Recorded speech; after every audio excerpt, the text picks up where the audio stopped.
एक मैसेज जो मेरा है, आप ये मैसेज को YouTube में दिखाओ, क्योंकि YouTube का जो पावर है, डिजिटल मीडिया का जो पावर है, वो सिर्फ त्रिपुरा में नहीं पूरे इंडिया में है. And that message is that we are a civilization, we were a kingdom, we are proud Tiprasas, and our history has to be understood, respected, and learned by the whole of India. And I am not requesting anyone.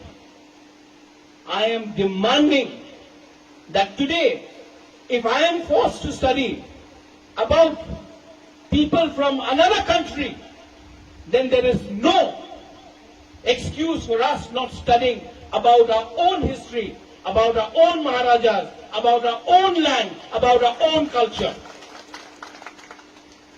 Today, the Tiprasa people, all the 19 tribes, know what is their constitutional right.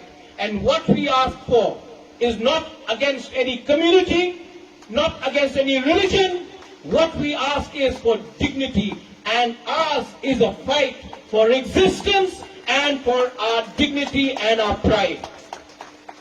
ये message आप ले जाइए और पूरा India को दिखाइए.